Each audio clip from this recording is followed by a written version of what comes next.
प्यार से बोलना द निरंकार जी।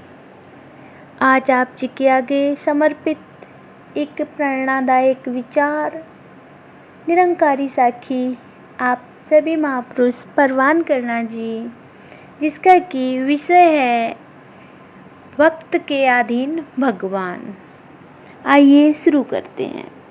एक कसाई था सदना। वह बहुत ही ईमानदार था।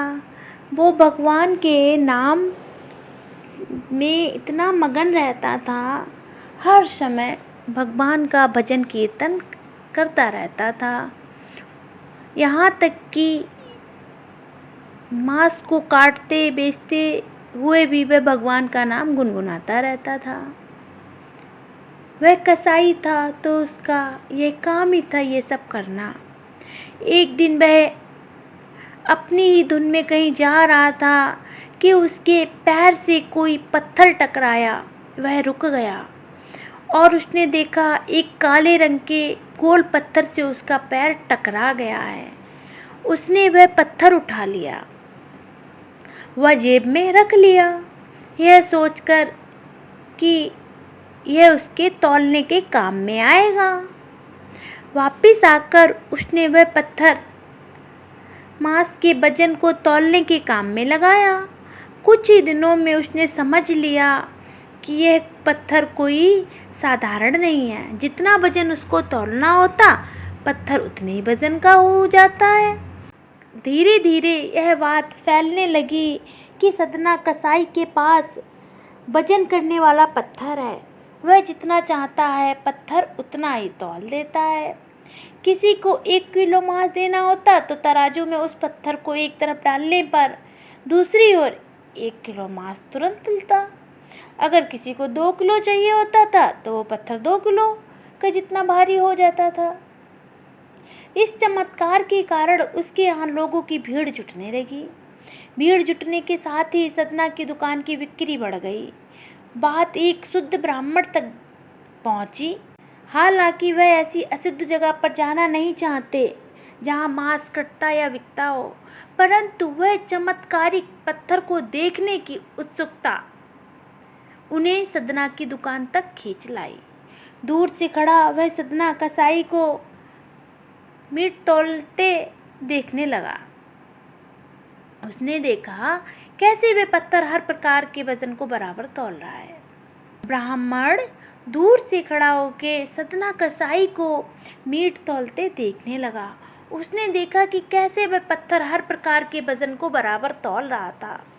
ध्यान से देखने पर उसके शरीर के रोए खड़े हो गए।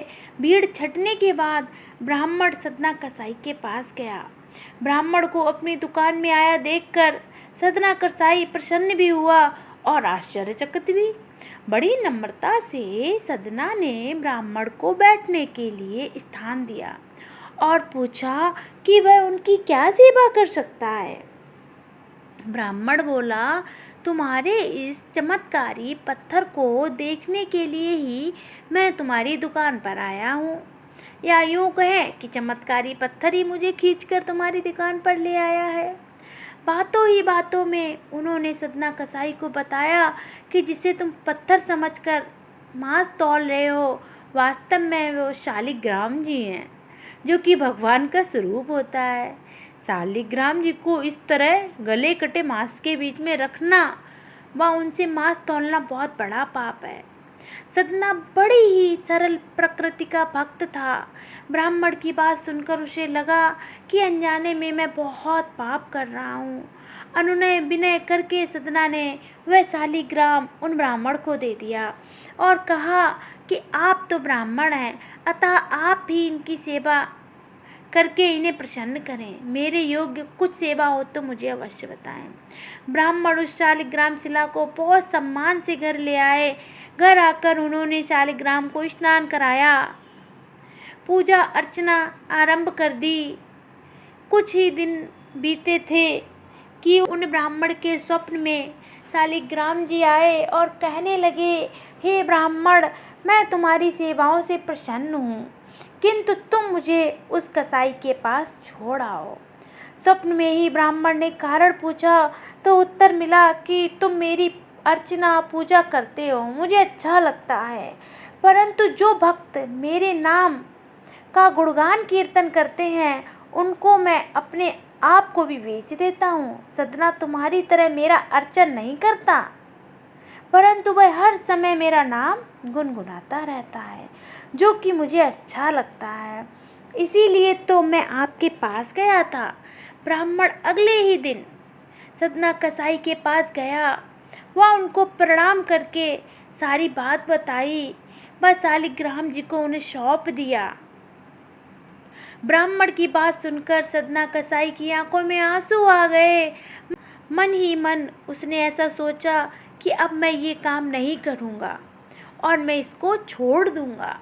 अगर मेरे ठाकुर जी को ये पसंद है कि हम उनका नाम जपें तो हम वो ही कार्य करेंगे।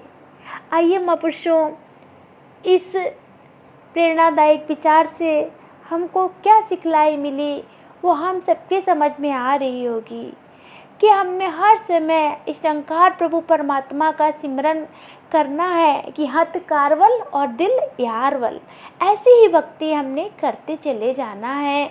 और आप सब ब्रह्म ज्ञानी संत हैं, सब समझ ही गए होंगे। प्यार से बोलना धन निरंकार जी।